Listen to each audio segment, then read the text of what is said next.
Selamat datang di Alur Donghua. Sebelum mendengarkan, jangan lupa subscribe, like, komen, dan share ya, biar Mimin tambah semangat. Selamat mendengarkan. Apa itu binatang spiritual? Kedengarannya sangat kuat, tanya Yuro kepada Xiaoha. Mereka adalah makhluk ajaib, tetapi tentu saja lebih kuat, seperti binatang suci. Namun mereka tidak sekuat binatang suci. Ada juga kemungkinan bahwa binatang spiritual dapat berevolusi menjadi binatang suci, kata Xiaoha. Dia menatap anak harimau itu dan berkata, sangat jarang menemukan hewan spiritual semudah ini, karena biasanya mereka bersama orang tuanya, dan kau bisa menjadikannya pelayanmu. Kau sungguh beruntung. Yuro mengambil gumpalan bulu itu dan memeluknya. Hehe, aku tahu dia istimewa sejak pertama kali melihatnya, tapi aku tidak menyangka dia seistimewa ini. Aku benar-benar beruntung. Xiaoha mengangguk dan berkata, itulah mengapa kau harus menyembunyikannya, kecuali kau benar-benar membutuhkannya. Ada orang-orang di luar sana yang akan mencuri pelayan orang lain karena iri, terutama jika mereka adalah binatang langka. Apa? Benarkah? Bagaimana caranya bisa mencuri pelayan orang lain? Tanya Yuro. Jika sang guru meninggal, kontrak akan berakhir dengan sendirinya. Meskipun ada cara untuk memutuskan kontrak secara paksa tanpa membunuh sang guru, kata Xiaoha. Kedengarannya menakutkan, kata Yuro. Lalu dia memanggil Snowy kembali untuk berjaga-jaga. Seharusnya tidak banyak orang yang dapat mengenali binatang spiritual di surga bawah, karena mereka sangat langka. Tetapi Anda tetap harus berhati-hati. Aku mengerti. Terima kasih Xiaoha. Yuro mengangguk. Apakah benda ini memiliki kemampuan khusus? Yuan tiba-tiba bertanya padanya.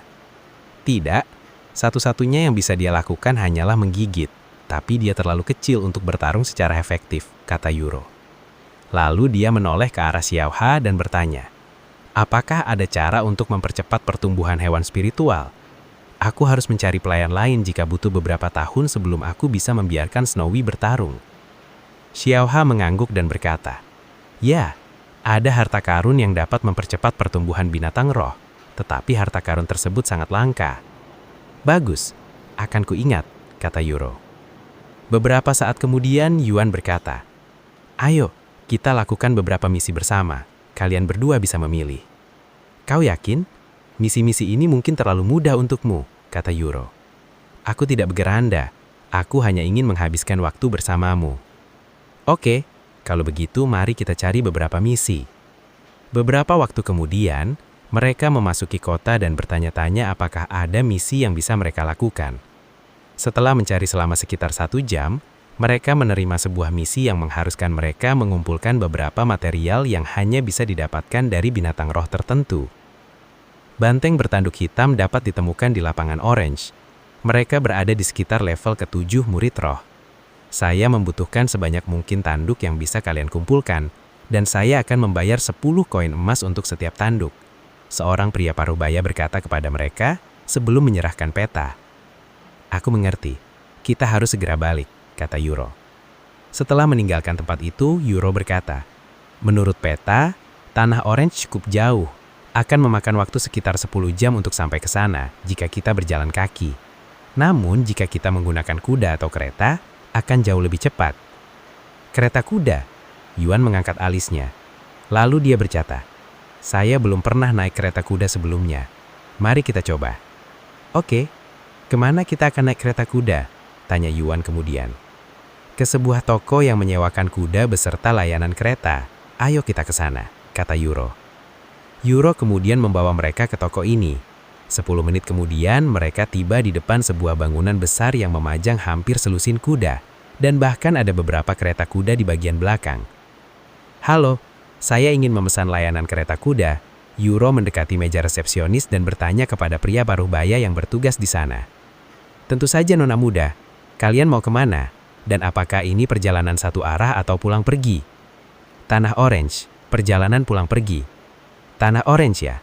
Baiklah. Beri saya waktu sebentar untuk melakukan beberapa perhitungan. Beberapa saat kemudian. Itu berarti 3 koin emas untuk layanan biasa dan 10 koin emas untuk layanan premium. Apa bedanya? Tanya Yuan. Layanan biasa akan menyediakan ya kuda biasa, dan kereta rata-rata. Anda juga harus mengemudikan kereta sendiri. Layanan premium menyediakan kuda yang lebih cepat, kereta yang lebih besar, dan bahkan pengemudi untuk kereta demi pengalaman yang lebih baik secara keseluruhan. Kami akan memilih layanan premium, kata Euro. Baiklah, totalnya 10 koin emas. Euro mengangguk dan menyerahkan 10 koin emas kepada manajer. Terima kasih telah memilih kami, Nona Muda. Beri saya waktu sekitar 10 menit untuk mencarikan Anda pengemudi. Jika Anda memiliki preferensi untuk pengemudi, beritahu saya. Kami bahkan memiliki petani yang dapat mengemudikan kereta serta pengawal jika Anda membutuhkannya. Namun itu akan dikenakan biaya tambahan. Pengemudi biasa sudah cukup, kata Euro. Bagaimanapun juga mereka memiliki yuan yang jauh lebih kuat daripada pengawal manapun yang mereka bisa sediakan. Saya mengerti. Sang manajer menghilang beberapa saat sebelum kembali. Kereta Anda sudah siap, silahkan ikuti saya. Euro dan yang lainnya mengikuti manajer keluar di mana sebuah kereta hias dan seekor kuda sedang menanti di jalan. Yuan melihat kereta berbentuk persegi itu dengan takjub, karena ini baru pertama kalinya dia melihat kereta dengan bentuk seperti ini. Beberapa saat kemudian, mereka memasuki gerbong tetapi hanya ada tempat untuk 4 orang. Jika lebih dari itu akan terasa agak sempit. Sini Xiaoha, aku akan menyediakan tempat untukmu, kata Yuan ketika semua orang sudah duduk di sampingnya. Tidak apa-apa, Xiaoha akan duduk di sini. Xiaoha berkata setelah memasuki kereta dan duduk di pangkuan Yuan. Apakah ini baik-baik saja? Tanyanya kepadamu setelah itu. Aku tidak beranda, Yuan mengangguk. Ketika Euro melihat ini, dia mendapat ide. Snowy, keluarlah. Setelah bola bulu putih itu balik, Euro mendudukannya di pangkuannya sambil memeluknya. Apakah kita sudah siap berangkat? Tanya supir itu beberapa saat kemudian. Ya, kata Euro dengan suara keras. Kalau begitu, saya akan mulai menggerakkan kereta. Ha! Kata supir itu sebelum memerintahkan kuda-kuda untuk bergerak, menarik kereta bersamanya. Setelah kereta meninggalkan kota, supirnya berbicara dengan suara keras. Kita harusnya sampai ke Tanah Orange dalam 3 jam, jika kita tidak diserang oleh binatang buas. Oke, terima kasih, jawab Euro dengan suara keras. Sementara itu, Yuan menoleh keluar jendela. Naik kereta kuda rasanya seperti naik mobil lambat yang juga cukup bergoncang. Namun ada perbedaan yang jelas yang membuat naik kereta kuda jauh lebih menyenangkan. Kakak, aku baru menyadarinya. Tapi sejak kapan rambutmu tumbuh sepanjang ini? Kurasa rambutku belum tumbuh sejak aku mulai bermain. Euro tiba-tiba bertanya pada Yuan. Karena dia sudah terbiasa melihat Yuan berambut panjang di dunia nyata, dia tidak langsung menyadarinya. Oh, aku memakan ramuan yang menumbuhkan kembali rambutku dan membuatnya lebih panjang. Feng Feng dan Xiaohua bilang rambutku terlihat bagus, jadi aku memutuskan untuk membiarkannya seperti ini. Katanya, aku setuju dengan mereka. Kamu terlihat sangat tampan. Bukankah begitu, Jingyi? Tanya Euro padanya. Hah? Kenapa kau bertanya padaku? Dia langsung merasa gugup. Beberapa saat kemudian, Euro bertanya, Kakak, apa yang kalian berdua lakukan akhir-akhir ini? Apakah kalian baik-baik saja tinggal sendiri? Yuan mengangguk. Ya, kami baik-baik saja. Adapun yang telah kami lakukan akhir-akhir ini, selain kultivasi, tidak ada yang lain. Jika ada masalah dengan apartemen ini, tolong beritahu saya. Saya akan menghubungi seseorang untuk memperbaikinya, kata Xia Jingyi kepadanya. Oh benar, aku tahu kau bilang kita bisa tinggal di sana gratis, tapi aku tidak mau merasa seperti parasit. Izinkan aku membayar sewanya. Kamu yakin? Sejujurnya, biaya sewa di sana tidak murah. Ya, saya yakin. Kita sudah menghasilkan cukup uang dengan menjual item dalam game. Jika kita butuh lebih banyak, kita bisa menjual lebih banyak item, kata Yuan. Setelah hening sejenak, Xia Jingyi mengangguk. Baiklah, jika kamu bersikeras membayar sewa, aku akan meminta pengelola apartemen untuk mengirimkan tagihan setiap bulan mulai bulan depan. Oke. Sekitar 1 jam kemudian, kereta kuda tiba-tiba berhenti dan pengemudi berteriak. Tamu-tamu yang terhormat, ada sekawanan serigala hitam yang menghalangi jalan di depan. Serigala hitam ya? Biar aku yang urus. Euro langsung antusias meninggalkan kereta dan mengambil kipasnya. Kipas yang sama yang dibeli Yuan untuknya. Lalu dia berjalan ke bagian depan kereta dan mendekati kelompok serigala hitam itu dengan ekspresi berani di wajahnya. Yuan mengintip keluar jendela untuk melihat serigala-serigala hitam itu. Mereka semua berada di antara level murid roh tingkat 3 dan tingkat 5. Itu bukan sesuatu yang tidak bisa ditangani Yuro sebagai prajurit roh, bahkan jika mereka berada dalam sebuah kelompok. Pisau angin! Yuro mengayunkan lengannya dengan anggun, mengirimkan seluzin bilah angin yang membelah udara. Hush! Sekelompok serigala hitam itu langsung tercabik-cabik oleh bilah angin dahsyat yang setajam pedang sungguhan. Setelah membunuh makhluk-makhluk majaib dalam satu serangan, Yuro menggunakan bilah angin lagi untuk membersihkan jalan. Jalanan sudah bebas lagi, kata Yuro kepada pengemudi kereta yang tercengang. Terima kasih atas usahamu, peri yang terhormat. Pengemudi itu berdiri dan membungkuk kepadanya dengan hormat. Setelah menyaksikannya dengan mudah membunuh seluzin binatang buas.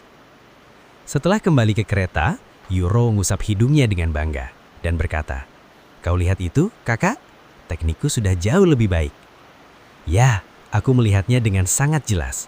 Kamu benar-benar jadi jauh lebih kuat, terutama dengan teknik itu," kata Yuan dengan senyum. "Ya, itu teknik menyerang yang satu-satunya yang saya miliki, jadi saya menggunakannya setiap waktu, sehingga saya bisa menguasainya dengan sangat cepat." Pada saat itulah Yuan teringat sesuatu, bahwa dia akan mendapatkan beberapa teknik kultivasi untuknya. Aku benar-benar lupa memberimu teknik baru, padahal kita sudah pergi ke Myriad of Techniques. Sungguh kesalahan besar. Yuan menghela nafas. Tidak apa-apa, kita bisa mencarinya nanti. Pada akhirnya aku tidak terburu-buru mencari teknik baru, kata Yuro. Baiklah.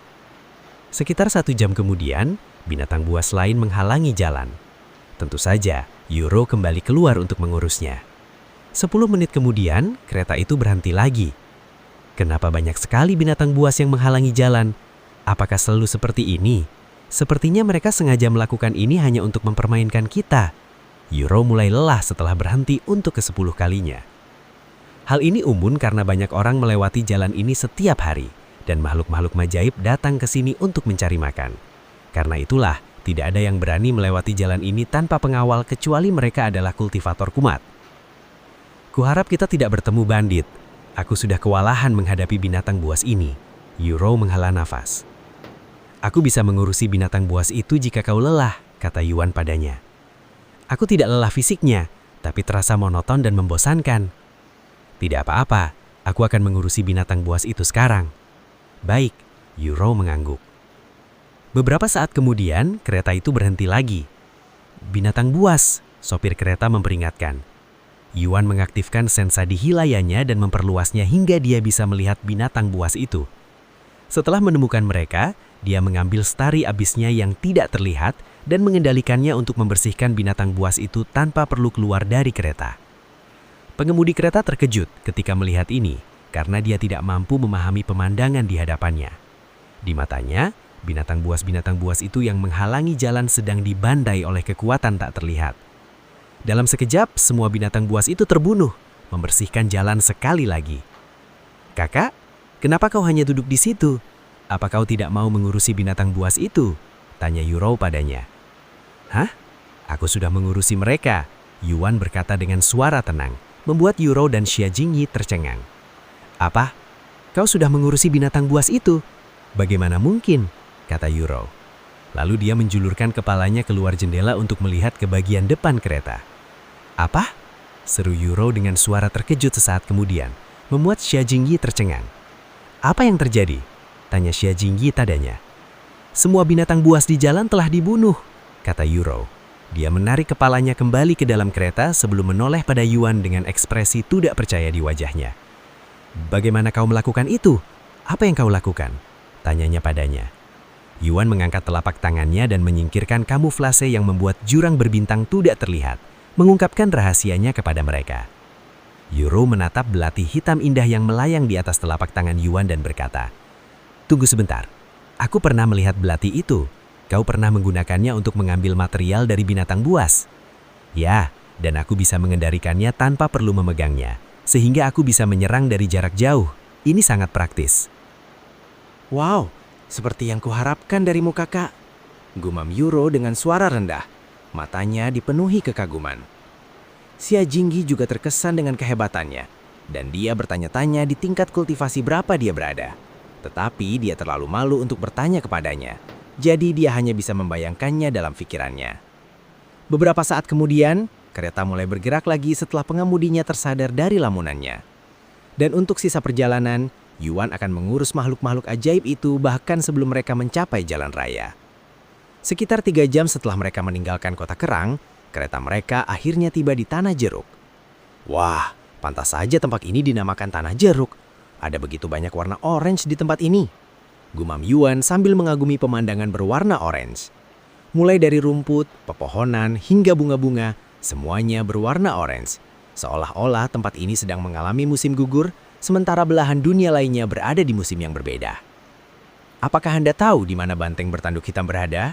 Tanya Yuro kepada supir. Dia mengangguk dan menunjuk ke hutan belantara di kejauhan lalu berkata, "Kalian bisa menemukan mereka beberapa mil ke arah sana. Saya akan ditempatkan di sini sampai besok atau sampai kalian semua siap kembali ke kota." "Baik, terima kasih." Beberapa saat kemudian, Yuro dan yang lainnya mengikuti arahan supir dan menghilang di kejauhan. Setelah mereka memasuki hutan belantara berwarna orange, Yuan berkata, "Xiaohua, bisakah kau mencari banteng bertanduk hitam untuk kami dengan indera ilahimu? Indera ilahiku masih terlalu lemah untuk mencarinya secara efisien." "Tentu saja Kakak Yuan," katanya. "Apa?" Xia Jingyi mengangkat alisnya setelah mendengar ucapan Xiaohua. Apakah dia baru saja memanggilnya Yuan? Pada saat itulah Yuan menyadari bahwa Xia Jingyi tidak tahu identitasnya, dan bahwa dia tidak menyuruh Xiaohua untuk tidak memanggilnya Yuan karena dia tidak siap dengan kehadiran Xia Jingyi. Meishu dan Yuro juga menyadari hal ini, tetapi mereka tidak dapat memikirkan alasan yang bagus untuk segera menyampaikannya. "Xiaohua, panggil saya Kakak Yutian." Yuan dengan cepat menggunakan indera ilahinya untuk berbicara dengan Xiaohua. "Kakak Yutian?" tanya Xiaohua. Ketika Xia Jingyi mendengar ini, dia berpikir dalam hatinya, "Oh, jadi saya benar-benar salah dengar. Nama mereka juga terdengar agak mirip. Lagi pula, tidak mungkin saudara laki-laki Yuro adalah pemain terkenal Yuan. Semoga dia tidak mengetahuinya." Yuan menghela nafas dalam hati. Namun kemudian ia bertanya dalam hatinya, "Tunggu, apakah saya benar-benar perlu menyembunyikan identitas saya darinya? Saya rasa dia cukup dapat dipercaya untuk mengetahui identitas saya." Namun sudah agak terlambat karena dia sudah berusaha menyembunyikan identitasnya dari wanita itu.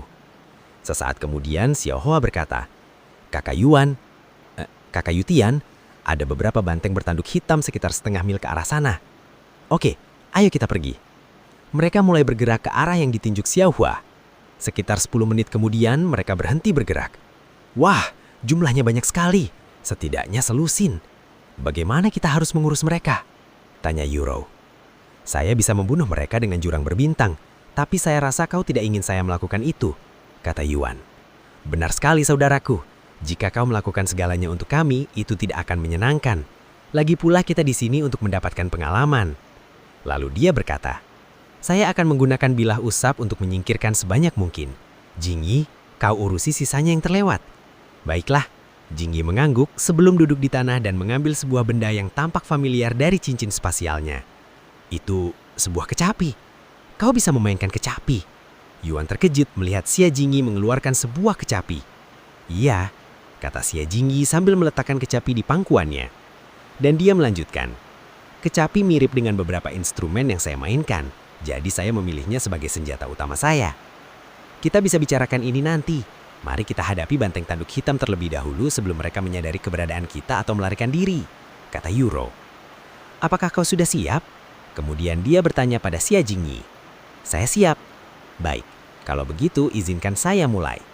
Setelah menarik nafas dalam-dalam, Yuro mulai mengibas-ngibaskan kipasnya berkali-kali dengan cepat, mengirim banyak usapan angin ke arah kawanan banteng bertanduk hitam yang sedang makan rumput di tanah. Angin menerobos pepohonan yang menghalangi jalannya, menumpangkan mereka. Hanya dalam beberapa saat, Yuro telah membunuh lebih dari setengah kawanan makhluk ajaib itu. Ketika banteng bertanduk hitam lainnya melihat ini, mereka segera berhenti makan dan mengarahkan tanduk hitam runcing mereka ke arah Yuro. "Jingyi, mereka datang," Yuro memperingatkannya. "Mengerti."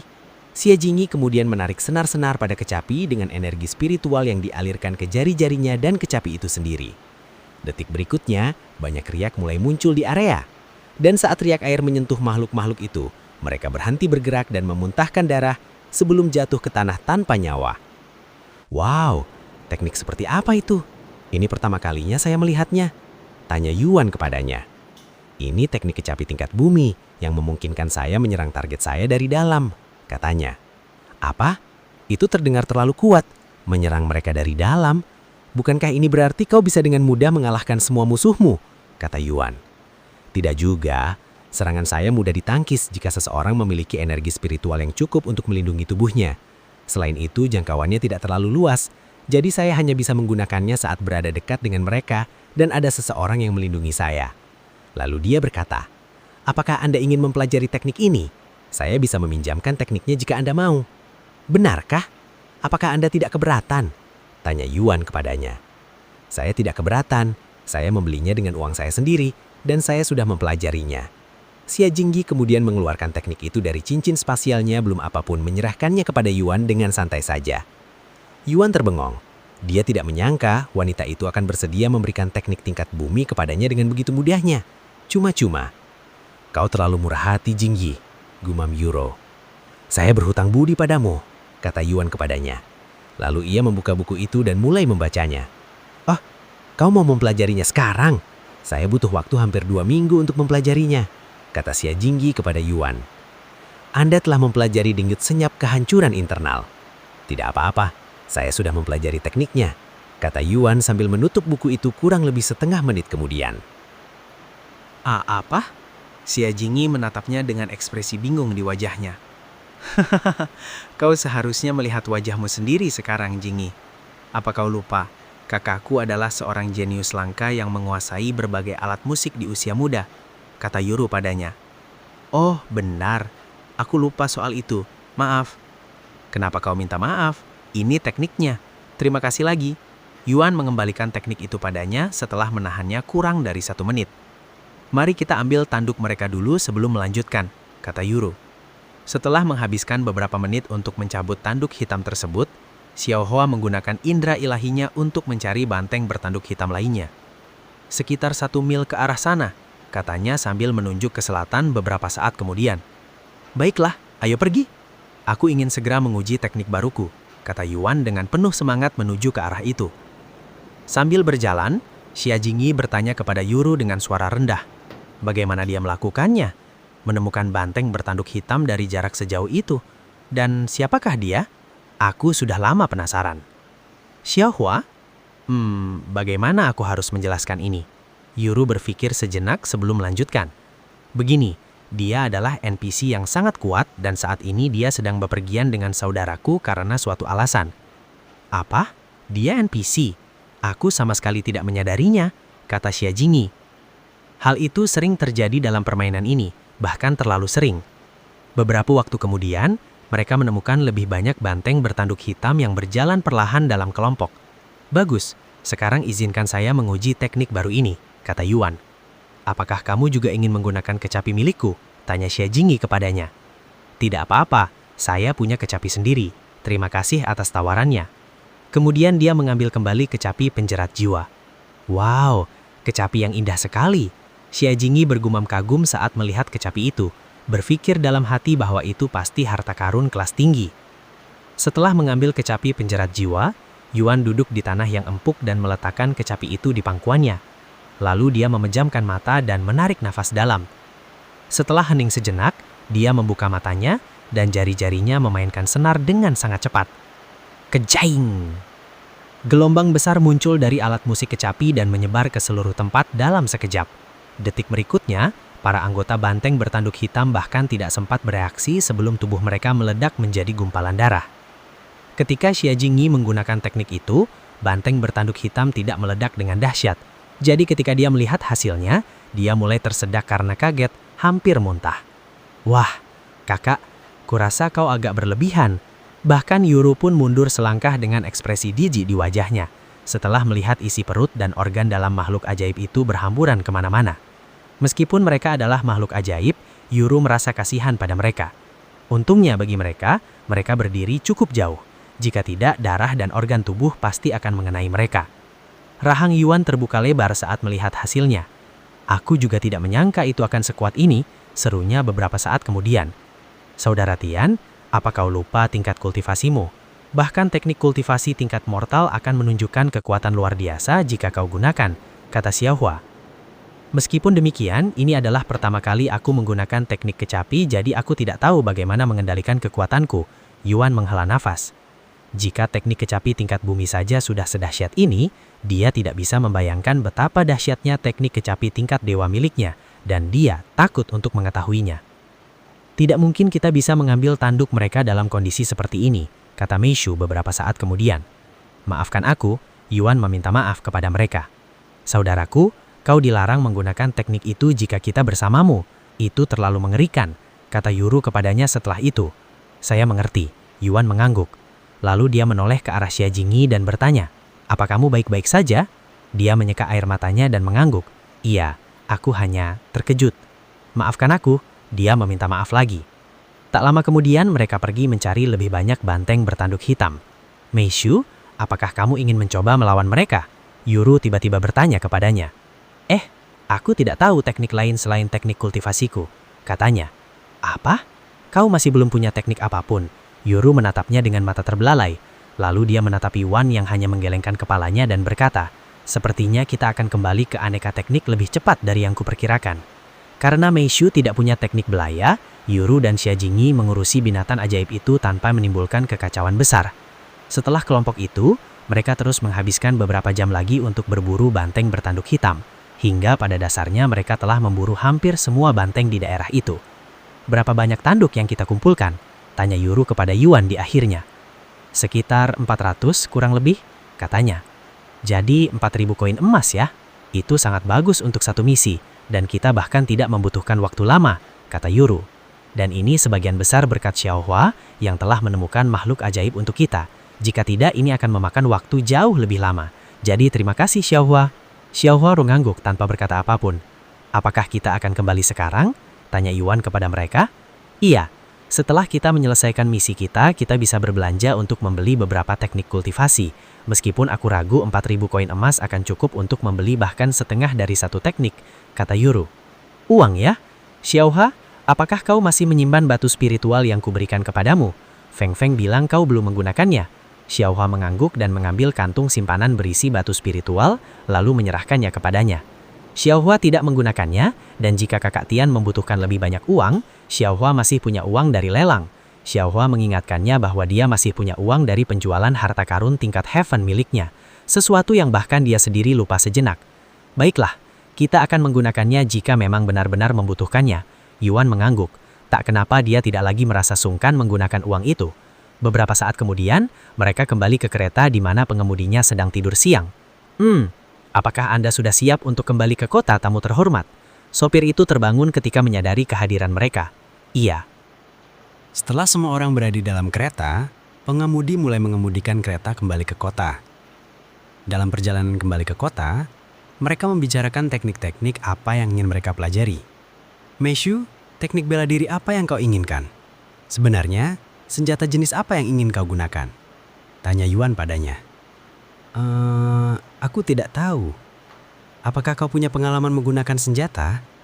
Aku tahu kau punya pengalaman bertempur saat bekerja sebagai pelayan untuk keluarga Yu, karena kau juga diharapkan menjadi pengawal. Apa yang diajarkan ibumu padamu? Tanya Yuro padanya. Ya, semuanya, kata Meishu. Saat kami dilatih, kami tidak hanya dilatih sebagai pelayan. Kami juga mendapatkan pelatihan pengawal, serta hal-hal lain, dan sebagai calon pelayan pribadi Yutan, aku harus berlatih lebih banyak daripada yang lain. Jadi aku mahir menggunakan banyak senjata, terutama pistol, kata Meishu.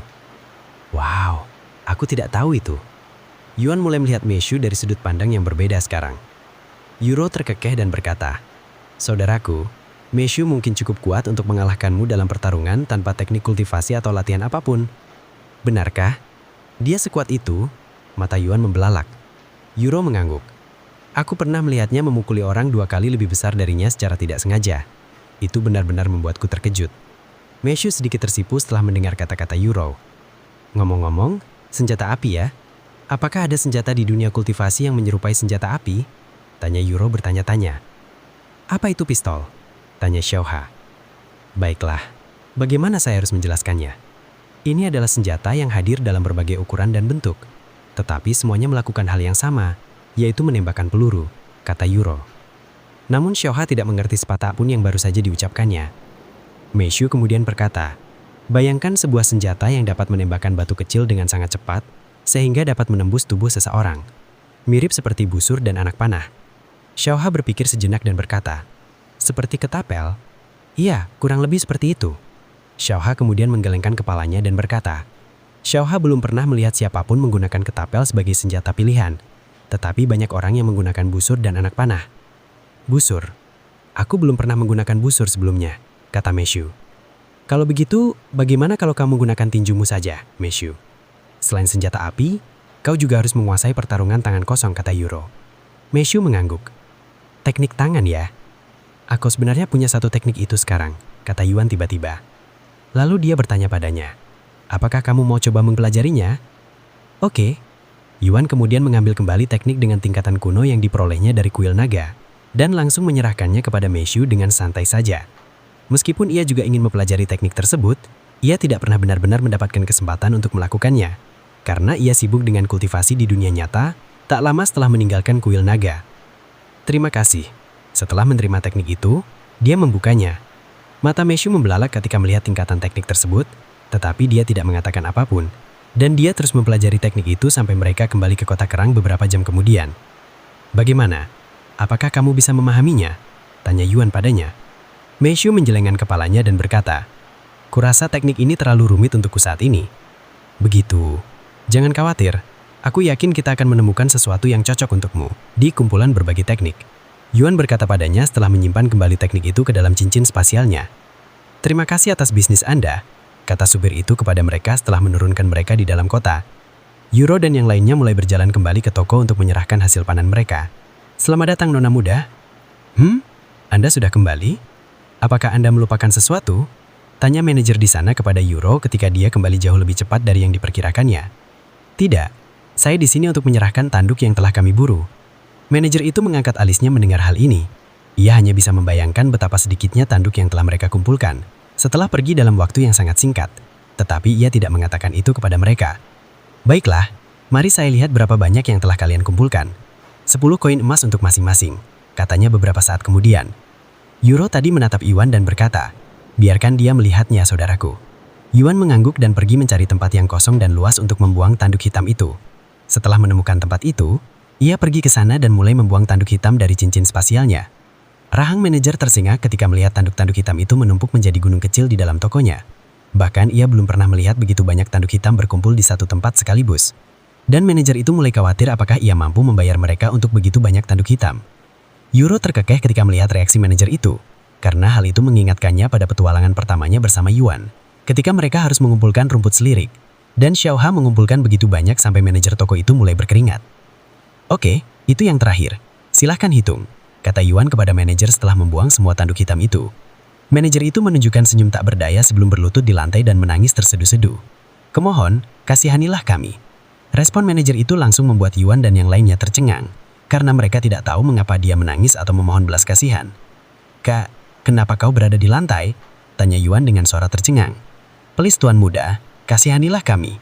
Sekalipun Anda mengeluarkan begitu banyak tanduk, toko saya tidak mampu membeli semuanya, kata manajer sambil menangis.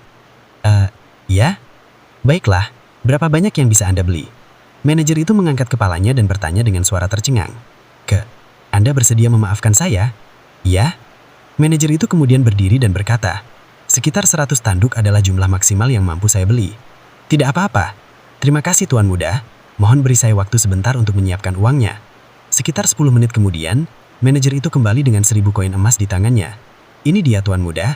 Setelah menerima uang itu, Yuan menyerahkannya kepada Yuro. Apakah kita akan pergi sekarang? Yuro menangguk. Tunggu sebentar. Tunggu sebentar. Tuan Muda, bagaimana dengan tanduk hitam Anda yang lainnya? Tanya manajer itu kepadanya. Oh, kau bisa menyimpannya, kata Yuan dengan santai. Permisi? Manajer itu menatapnya dengan mata lebar penuh ketidakpercayaan. Meskipun Anda tidak mampu membelinya, kami tidak membutuhkannya, jadi kami akan memberikannya kepada Anda secara gratis. kata Yuan kepada manajer tersebut. Benarkah? Iya. Kamu juga tidak keberatan kan, Yurao? Tanya Yuan padanya. Aku sebenarnya tidak peduli. Lagi pula kami melakukannya terutama untuk pengalaman, katanya sambil mengangguk. Meskipun 3.000 koin emas mungkin bernilai banyak bagi pemain biasa, tetapi di hadapan Yurao yang memiliki kekayaan berkali-kali lipat lebih banyak dalam bentuk yuan, jumlah itu hanyalah setetes air di lautan. Terima kasih banyak para tamu terhormat. Manajer itu membungkuk kepada mereka dan menolak untuk mengangkat kepalanya sampai mereka pergi. Apakah kita akan pergi ke aneka teknik sekarang? Tanya Yurao setelah mereka pergi. Di luar sudah mulai gelap, jadi mari kita tunggu sampai besok, kata Yuan sambil memandang langit yang semakin gelap. Baiklah, sampai jumpa lagi nanti, kata Yurao kepada mereka. Selamat malam, kata Xia Jingyi. Setelah keluar dari sesi daring, Meishu mulai memasak makan malam. Sementara itu, Yuan berusaha sekuat tenaga untuk mencapai tingkat Master Roh. Seharusnya aku bertanya pada Xiao Hoa saat ada kesempatan. Kurasa aku akan melakukannya besok. Yuan menghela nafas dalam hati. Setelah gagal mencapai terobosan, Yuan berhenti mencoba hingga setelah makan malam. Keesokan paginya, setelah sarapan, Yuan dan Meishu bertemu dengan Yurao dan Xia Jingyi. Selamat pagi saudaraku. Yurao melambaikan tangan kepada mereka. Selamat pagi, kata Xia Jingyi. Selamat pagi. Apakah kalian sudah siap menuju ke aneka teknik? Tanya Yuan kepada mereka. Iya. Apakah ada di kota ini? Tanya Yuan kemudian. Ada, aku sudah mengeceknya kemarin. Ikuti aku, kata Yurao kepada mereka. Yuan dan yang lainnya mengikuti Yurao, dan setelah berjalan sekitar 20 menit mereka tiba di toko yang tampak biasa ini. Rasanya seperti baru kemarin, gumam Yuan dengan suara rendah. Mereka memasuki toko beberapa saat kemudian, dan seorang wanita cantik menyambut mereka dengan senyum cerah di wajahnya. Namun wanita cantik ini bukanlah Ju Yuijing seperti yang Yuan harapkan. Dia adalah orang sama sekali berbeda. Dia memang mengatakan bahwa dia akan segera digantikan, pikir Yuan dalam hati. Selamat datang di Beragam Teknik. Jika ini kunjungan pertama Anda ke toko kami, silakan letakkan tangan Anda di bola kristal ini. Semua orang di sana menatap Xia Jingyi karena ini adalah pertama kalinya dia datang ke tempat ini, sementara yang lain sudah pernah ke sini sebelumnya. Xia Jingyi melangkah maju dan meletakkan tangannya di atas bola kristal yang bersinar dengan warna keemasan. Takdir surgawi, selamat nona muda, Anda dapat mengakses lantai pertama dan kedua toko ini. Sedangkan untuk yang lainnya, silakan pergi ke lantai manapun yang diizinkan dan jangan mencoba melakukan kecurangan, karena kami memiliki catatan hasil Anda, kata wanita itu kepada mereka. Setelah melewati pintu masuk, Yuan berkata kepada mereka, Meishu, Yurao, Jingyi, kalian bertiga bisa mencari teknik. Aku akan menunggu di ruang tunggu. Kau tidak ikut dengan kami? Tanya Yurao kepadanya. Aku sebenarnya tidak peduli. Lagi pula kami melakukannya terutama untuk pengalaman, katanya sambil mengangguk. Baiklah, kalau begitu kami akan kembali. Setelah Yurao dan yang lainnya pergi, Xiao Hoa menoleh ke arah Yuan dan bertanya, GT Yuan ingin berbicara dengan Xiao Hoa? Yuan mengangguk dan berkata, jujur saja aku rasa aku sedang mentok. Ingatkah kamu waktu itu ketika kau berbagi pengalamanmu menembus level prajurit spirit kepadaku? Bisakah kau melakukan hal yang sama untuk menembus Rahna Guru Spirit? GT Yuan terjebak di jalan buntu. Bagaimana mungkin? Xiao Hoa mengangkat alisnya. Iya, agak rumit, dia menghela nafas. Tidak apa-apa, jika GT Yuan membutuhkan bantuan, Xiao Hoa akan melakukan segala yang dia mampu. Terima kasih. Sebentar saja mereka berada di ruang tunggu yang luas dengan banyak kursi yang tersebar. Yuan duduk di lantai dan Xiao Hoa berdiri di depannya. Lalu dia mengangkat tangannya dan menusuk dahinya dengan cahaya lembut di ujung jarinya. Yuan memejamkan matanya sesaat kemudian, dan dia mulai merasakan apa yang dirasakan Xiao Hoa ketika dia mencoba menembus ke level Guru Spirit. Sementara itu, di lantai pertama toko, Yurao dan dua wanita lainnya berjalan-jalan di sekitar toko. Apakah kau punya teknik tertentu yang kau ingin gunakan? Tanya Yurao kepada Meishu. Tidak tahu. Aku juga tidak tahu. Kurasa kita lihat-lihat dulu. Oleh karena itu, mereka menghabiskan beberapa jam berikutnya untuk meneliti setiap teknik yang ada di lantai pertama. Karena terdapat ribuan teknik di lantai pertama saja. Adapun Yuan, dia akan mengalami terobosan menuju Master Roh 1000, bahkan ribuan kali dalam beberapa jam ini.